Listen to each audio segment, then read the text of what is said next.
How lucky are we, Chris, to be back with another Countryside podcast. And as soon as we get out of your truck, there's a buzzard overhead. 2 buzzards, Matthew. One's just landed in the tree behind us. They're keeping in close contact with this woodland because there's been a hatching much earlier in the year of some goshawk in this woodland.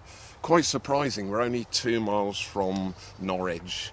And the 2 buzzards flew right over our head. They were just checking us out. So really confusing. It was 15 years ago. Well, not seen a buzzard before then, and it's suddenly changed completely. And they nest in this wood? Yes, they do. We've had 3 buzzards nest this year and rearing a total of 6 youngsters. And just as you got out of the truck, a green woodpecker flew over our head as well, the largest of the 3 native species. Anyway, we're just going to stroll into some brambles here, so careful you don't fall over.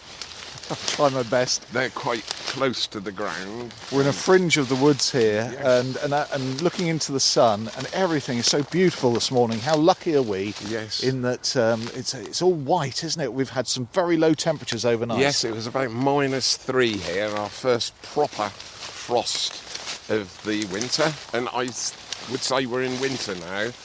Nobody really knows when winter begins. Some people say it's a shorter stay, around December the 21st. Some people say January the 1st is the beginning of winter, and I say it's no kind of fixed date, and as soon as really all the leaves are off the trees, the season then kind of changes for me. Well, I had to scrape my windscreen this morning, so that's winter. Wow, yes, there you go then. So we're into December now. And there's always lots to look at, and the farm is always busy right through the year. So there's no quiet time, even though it's winter. And jackdaws flying over the top of us at the moment. Right in front of us are some plants which got a lot of history attached to them. Just left as stems at the moment. I'll pull one up out of the ground, completely dead, and very snappy as well, and they've got hollow stalks. Great for small insects like ladybirds to hibernate in, and a plant with a lot of history. Socrates, the Greek philosopher, committed suicide by drinking a phial of the liquid from this plant, and it's called hemlock. 399 BC seems to stick in my head, so a long time ago. And it's one of the tallest members of the carrot family. I think there's one larger, taller member, which would be giant hogweed, but hogweeds, all with those flat sort of umbellifer-type flowers over the top, and it really does smell a lot. So when it's in full leaf, and it's already sprouting. So here's some down on the ground. It starts the year very, very early, so we're just into December. You can see it looks a bit like parsley leaves.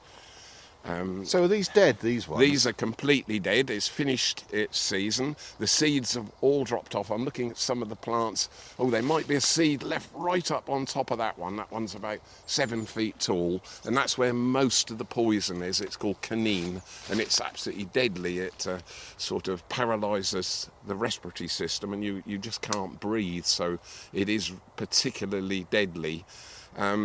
So sometimes the world of nature is very confusing, Matthew, and if you're starting off, it's easy to be put off because you learn a name, and if I turn round and we look at the trees behind us, there's a very, very tall Scots pine, close to 100 feet, just over 30 metres up there, and then the one behind it, we're going to walk back through the brambles because this will make you smile. Don't fall over. Not planning to. See the scrunchy leaves. Really is crisp morning. Got -2 in the car on the way here. Yes, they're lovely. We'll soon warm you up. We're walking up the hill a little bit now. And look at this tree in front of us. Tall and straight. That's a Scots pine, isn't it? No. Isn't it? This is what makes me laugh in nature. This is a New World conifer. It comes from the west coast of the United States and is introduced by somebody called David Douglas, who was a Scottish botanist, really keen tree collector, and he brought some seed over. And when they found it, they rubbed some of the needles on it, and it smelt like the plant we just looked at. Hemlock. Hemlock. So it's called hemlock. Oh, but that's nothing to do with what we've just looked at. No, obviously because huge. they didn't know what to call it, so they called it hemlock, and it's named hemlock to this day. David Douglas was an amazing collector, and he brought all sorts of seeds from various trees back. So a beautiful tree. It's a good host for the ivy. It absolutely is. The ivy's up about 30 feet. And the tree, there's no branches on it till about 70 feet, and that's a good 110 feet tall. The largest one is up in Strathclyde, up in Scotland, and that's 170 feet tall in one of the arboretums there. That's the largest one in the UK, and this one's just about finished, but they always curl over at the top. The lead shoot just curls over. So that's a hemlock. So we've got two plants. So that's a hemlock down there, these little 7 feet plants that Yes. are now gone over, Yes. and this enormous, seemingly a Scots pine, but not a Scots pine, that's also a hemlock. Yes, it is. That's what I mean It about all makes nature. complete sense. It absolutely does. I expect there are Latin names for both. though. Yes, Latin names are certainly different. The parsley-like one that we looked at's got Conenium in its Latin name, and this one's called Chusa as well. It's part of a family of New World conifers that were brought over, so an introduced species. However, you go back before the last ice age, there were hemlocks, as we call them today, growing all over this country, and they died out and they didn't kind of restock themselves before we were cut off from Europe. Now, David Douglas, just as an aside, had some trees named after him, and those long, tall conifers right over there in the distance, they're Douglas. Douglas firs? Douglas firs. I've heard of them. Have yes. you? Right. And their beautiful name, and the Christian name of Douglas became very, very popular in the late 1800s, early 1900s. So, you know, some of the old farm workers that worked here, that aren't here anymore, sadly, they had Christian name of Douglas. It was very popular and is still used today. Long, tall, straight, and really useful. and that's what the farm workers were who worked here as well. But fancy that, having a tree named after you. Some people are really lucky. There's a species of grass that grows in this country called Timothy, and that was also named after a botanist, an American botanist as well. I think we're going to have to get something named Skinner. Yes, I yes. mean, you've had a cuckoo named after you. I haven't you? certainly have, yes. And Paul Skinner met his fate in the Congo Basin, so that's really sad. But nevertheless, I provided a lot of information. So there we are, Matthew. A little bit of confusion to start our visit off to High Ash Farm this morning. But really, we're celebrating winter. It's the first one of winter. It's the Countryside Podcast with Chris Skinner, hosted from High Ash Farm on a beautiful, crisp winter's morning. Beautiful.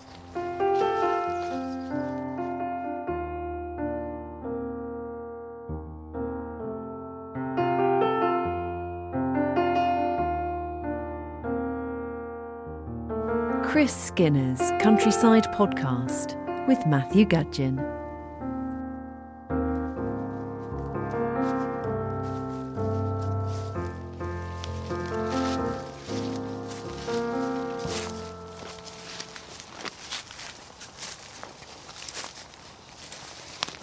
We've moved to another part of the woodland here on High Ash Farm, and the low winter sun now with the leaves, a lot of them down, coming very clearly through the woods and the trees here. And Chris, we've had a note about a fungi forage that happened recently at High Ash Farm. The Norfolk Fungus Study Group forayed here the other weekend, and Steve and Jill Judd did the recce for it. And they say there were 69 field identifications, and the final total was 199 different species of mushrooms and fungi. That's jolly good, isn't it? Unbelievable. And 4 of those were new to Norfolk, Matthew, so I'm jumping up and down with excitement. I only know one of them. They're so rare and uncommon, many of them. They've just got Latin names. This one is Ramularia cerinthes. And the others, I'd dislocate my jaw if I tried to say them, I think. So they're long Latin names. And the fungus group were quite amazing. I met Steve Judd. He came out and introduced himself. And, you know, when you see Crufts at the dog show, the annual dog show in London, and many of the owners kind of look like their dogs in a strange way. Well, the only way I can describe Steve is he did look like a fungus. Oh. He did make me laugh, and I did tell him that, and he burst out laughing. A long grey beard and hair sort of all over the place. But the enthusiasm of the group, they all went off to different parts of this wood, foraging away, looking underneath bark and under old dead stumps and things, and the amount of information and all the different host species that the fungi occupy in the woodland. And of course most people say, they've got nothing to do with us, we're not at all interested. But of course if you eat bread, yeast is a fungus. If you drink beer, that's fermented, that's another fungus as well. You look at me when you say that. Yes, I did, yes, and a big smile. And of course wine as well. They're all the result of fermentation in a funny way. So fungi do affect our lives in many, many ways. So we're standing right next to a drought-stricken sycamore. It lost nearly all its bark. It died during the summer months this year because of the intense heat. And already around the base of the sycamore is quite a common fungus, but nevertheless quite interesting. I'll just snap I'll have that twig you just snapped off. Just look down here. Easy to walk past. We're standing in amongst this year's foxgloves, Digitalis purpurea, lots and lots of plants. The frost is on their leaves here, but yeah. What are these? These are puffballs. Now, a few years back, we did look at one of the species at the farm, giant puffballs, which are larger than a football and quite a bit bigger than that, and they're edible. These are not edible, but nevertheless they're interesting. We've had a lot of rain in the last week or two, so the woodland floor is absolutely soaked. But these have a trick up their sleeves. When it rains, they spread their spores. How do they do that? Because the raindrops hit like that with the stick you found. They hit the top of the puffball like that, and there are clouds of green powder. That's their spores, Matthew. That's how they reproduce themselves. Tiny. Absolutely. Look, they're all doing it. And so I'm just mimicking raindrops hitting the top of the fungi, and all of them, they've got a tiny little vent at the top, and they're bone dry after all that rain. So stump puffballs, that. I won't try and say the scientific name, so quite a common species. But this is the time of the year that their fruiting bodies appear, which are these, sending out the little spores. Millions of them. And they'll go off any which way, depending on which way the wind's blowing. And when it rains, the spores get trapped in raindrops, drop down, perhaps in an arable field, perhaps in somebody's garden. But occasionally, the spores, there's so many of them, land in the right habitat, and they start off another clump of these stump puffballs. And their job is to break down. So, stump puffball, if we move all the leaves a little bit, we will find an old... Oh, this one's just reinflated there. Has Did you see that? Yes. That was squashed by one of the leaves, yes. And then just reinflated like someone blowing up a balloon. Yes, exactly that. They're amazing. There's so much to learn, but the secret is they're there all year round, but in the fabric of the wood. And the mycelium, the sort of fungal threads that are in the wood itself don't fruit until particular times of the year, and they all have different times of the year to fruit. Some in the spring, some in the autumn. So here's the old stump. It's probably a wind-blown tree. and there's lots of them, and they will just inflate in a few seconds like that, and then they're quite capable. That one's just inflated, look, and off goes all these green spores. Fortunately, it's blowing away from us. There is the slightest breeze today, but barely noticeable. No. But those microscopic spores find the breeze and get distributed. Yes. So we're on top of a hill here at the farm, and Norfolk's certainly not flat. It's quite a tall escarpment coming up. The ground drops sharply away, and we're just going to walk over here. Before we do, I'm just going to, I've highlighted one or two of the fungal species that the fungus group found. Oh, they've sent you a full list here of 190 odd. They certainly have. So listen to these names. These are the common names: wrinkled peach, yellowing curtain crust, angel's bonnet, lilac bonnet, dewdrop mottlegill.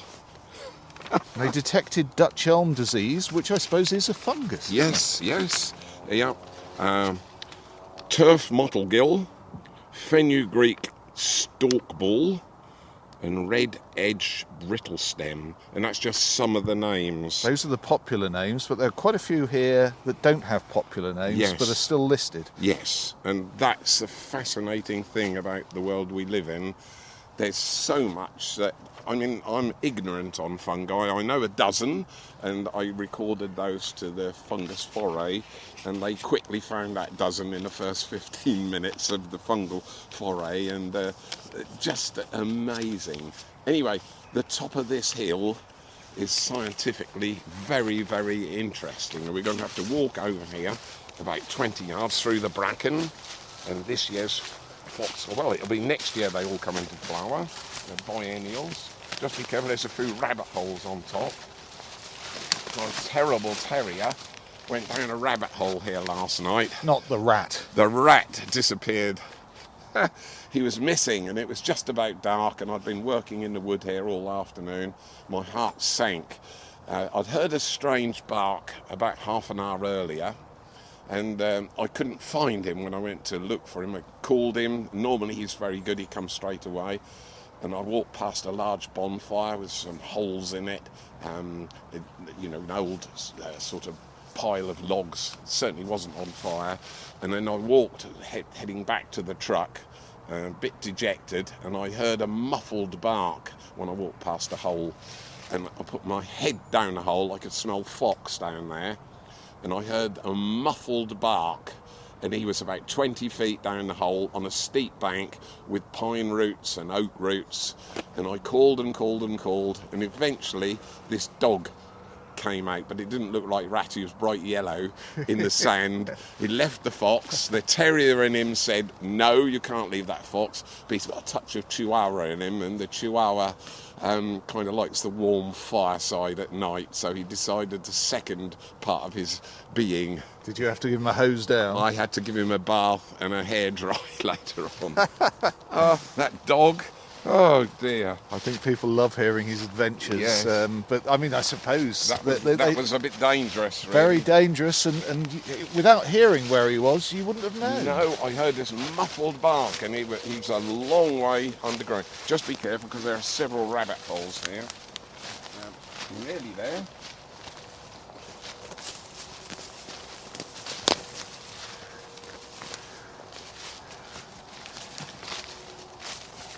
Making our way through the woods. Here we are. I've brought a cane with us.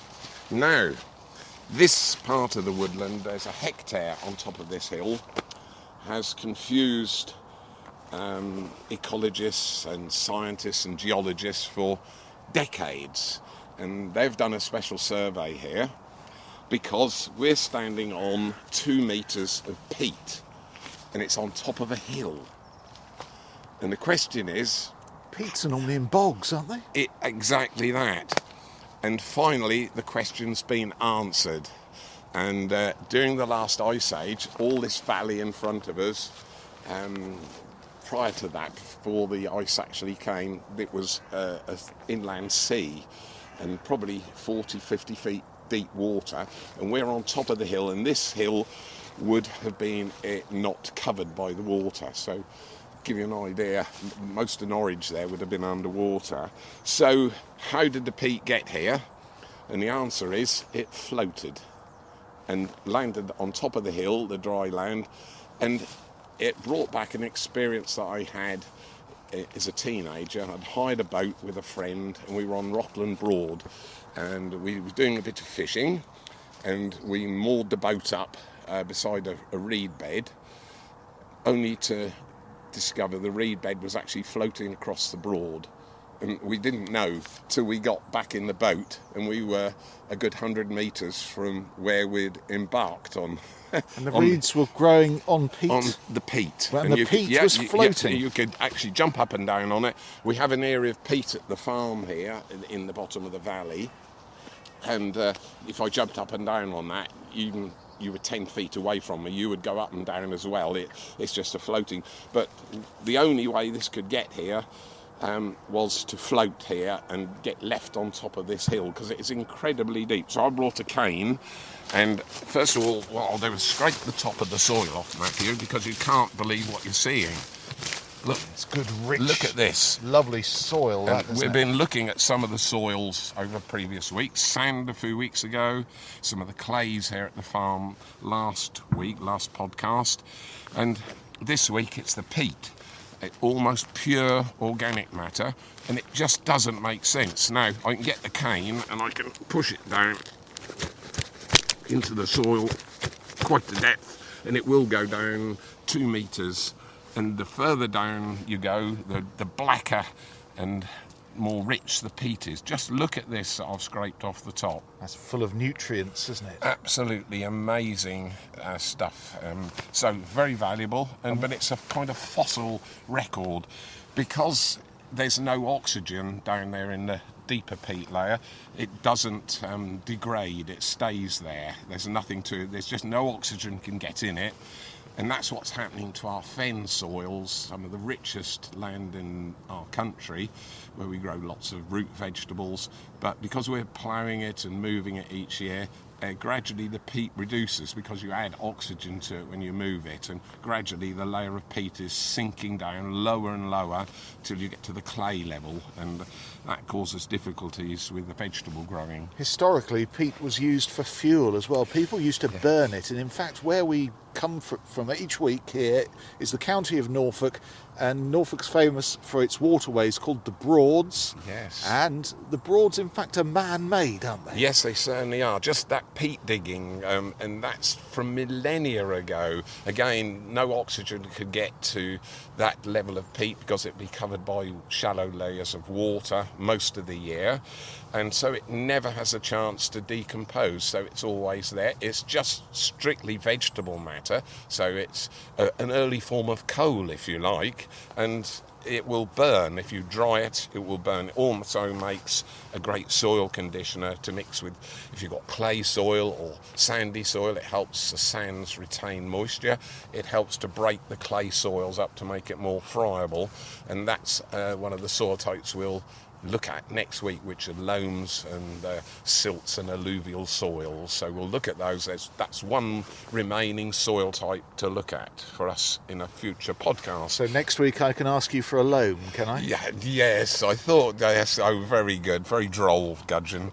Yes, anyway, just look at that. And the important thing is, with the clay, you rubbed it between your fingers. This is the same, but it will stain your fingers. Look, I'm just rubbing a piece out there, and my index finger has gone kind of brownish yellow colour, and that's the residue of all that plant material from millennia ago. And the stored up energy allowed people back in medieval times to cut it into chunks and burn it, and the holes created turned into big lakes. Yes, called the Broads in Norfolk, and that's exactly how they were formed, but they're huge. So the trading of the material that dug from the peat at the base of the Broads was obviously very, very valuable as a source of fuel, because we'd probably felled most of the trees back then. We have many overseas listeners, and if you've never heard of the Norfolk Broads, listen to a record by David Bowie called Life on Mars. He mentions them in the lyrics.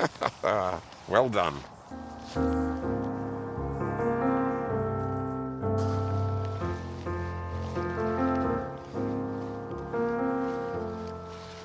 Finally, for this episode of the Countryside Podcast with Chris Skinner, we always enjoy reading your emails and letters, and lots more coming in this week. And I talked about overseas listeners, Chris. We've got a lot of people listening to you in America. Sarah Murray. Hello, Sarah. I live in San Diego, California, but I'm originally from the UK. I actually went to school at Ditchingham, All Hallows in Norfolk, with the nuns there. Oh, wow. Not far from where we are today. And she talks about some of the exotic bird life that visit her garden in San Diego, which is probably a little warmer than it is today. So it's lovely to know that you're along for the ride, Sarah. Also, Lawrence Simon, who's from Sudbury, Massachusetts. That's New England. Wow. Who says, my wife is a botanist who teaches at the Native Plant Trust in our area, and someday if you come this way we'll show you around the Trust's garden in the woods. It's only 45 acres, but an important testing and demonstration project. There's a lot of science going on, isn't there? Yes, that's incredible. Yes, an invitation to the States. Wow. Have you got a passport? Yes, I have. Yes, I get worried if I get to Stoke-Holy Cross, the next village, actually. And here's another one from John and Veronica, the Prices, who listen in Somerset, which is wonderful to hear from you. They're talking about encouraging sparrows. And they say, they've been here in the past, and they say when we came to the farm in the summer, we saw a small row of sparrow boxes on the old cottage by the road. I'd like to have a row of about 5 or so on our property. I can't seem to find a plan for a group box, so I wonder if Chris could point me towards a plan. Certainly, that's not a problem, so I'll get in touch with you. Very kindly, you've left a phone number, and I'll draw you a plan out for a 5-a-side sparrow nest box. And it says at the end, would painting the box a bright colour put them off? He's a bit worried about the sparrows sort of being deterred if you painted the box a bright yellow or something, but it's best not to do that. If you can have a natural colour, that helps a lot. It also doesn't attract the predators quite so much. Bear in mind, sparrows are red list species. They're doing really well at the farm here this year, but anything you can do to encourage them, I'm right behind you. I don't know if you're very big on country music, because this is the Countryside Podcast, but Sue Hooper, can we say hello to Sue? She's listening in Nashville, in Tennessee. Whoa, Tennessee, no less. Goodness me. Yes. The home of country and western. Thank you, she says. You've changed my heart just listening and learning about the flora and fauna in the UK. Wow, I see the world through different eyes now, so thank you very much. Here's one from Ingrid Bain, who is a keen wildlife observer. We have an oak tree 30 feet away where we regularly hear tawny owls, and at that time we never saw buzzards or red kites, but they've been resident in this area possibly in the last 5 years. But as part of the email, Ingrid sends a photograph, and she's interested to know whether the image here on a tree could be either a tawny or a buzzard.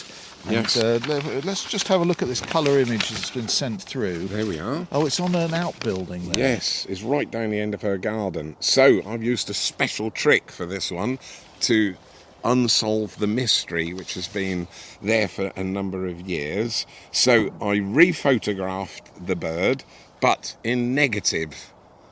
Oh. So you then have just the image shape without any disturbance from the trees around it, and that helped a lot. So it actually turned out to be a female sparrowhawk, which is larger than the male. So neither buzzard or owl? No, and so the negative immediately came up with sparrowhawk, and the way you do it is you look at the outline of the bird, and early American fighters in using jet fighters back in the Second World War had to make very quick decisions about whether they were going to shoot at one of our UK Spitfires or a German Messerschmitt. So they used a very quick way of identification, and they looked at the plane coming towards them, and if it had the jizz of a Messerschmitt, they would shoot. And JIS stands for General Impression and Size, and it's still used today in bird watching, but it helps if the image of the bird's in negative. So that's what I did, and it came up straight away as female sparrowhawk. So there we are. That's how you do it. Pam Lloyd is listening in Bolton, and she listens every Monday morning, and it's the simple things in wildlife that make me smile, so thanks very much for the programme. And here's one from Oliver Downs, who says, hello, broadcasters of the Countryside crew, and Rat as well. Of course. Luckily, Rat is living to fight another day after the adventure we told you about. I've planted an RSPB approved hedge, 10 different native varieties, and I'm delighted that after all these years I finally have a nest inside. What is it likely to have been? I'm so looking forward to next year, as it'll grow back even thicker now I've trimmed it down. I hope to encourage a few more birds and wild insects too. And that's from Mr. Frisky. A spinster from the borough of Cringleford, so just a few miles away. So, very kindly sent a photograph through. Very helpful. He's got his index finger there, so it gives you an idea of the scale. Doesn't look like a nest to me. It does to me. It's a cup-shaped nest. Straight away, it tells me it's a goldfinch. So, well done. It's lined with cobwebs and algae and lichen in there as well, all lined up. Beautiful little cup-shaped nest. There's his fingernail, so his fingernail's perhaps half an inch across, and the nest cup is about 50 mil, about 2 inches across. So tiny little cup-shaped nest. Almost certainly it's in a fork of a branch. Almost certainly goldfinch right next door, and you wouldn't know they're there. They're all very secretive about where they nest. Yes, thank you for that, Mr. Frisky. Email address then for future episodes. If you want to send in a message, a question, whatever you like to Chris Skinner, the address is chris@countrysidepodcast.co.uk, but you will find a link to that along with this programme that goes out from Sunday morning each week, and you can listen to it, well, at your leisure. Yes, and thank you very much for all the response and the compliments about the programme as well. We absolutely love to have your comments, good or bad, we don't mind. It just brings the whole programme to life. Thank you very much. Meanwhile, we've been here half an hour, and the frost is melting away now. That little magical hour this morning is all but gone, isn't it? Yes, beautiful. Just enjoy winter, our new season. Don't think of it as a dead time of year. Lots and lots of wildlife is being active. Birds arriving, birds leaving. We've got the winter visiting thrushes coming in across from Scandinavia. They're using these northeasterly winds, which are bringing them straight here. And now the leaves are coming off the tree. It's a great time for walking through the Norfolk countryside. Don't talk too much, stay quiet, and you'll be entertained by where we are anyway with Norfolk's wildlife.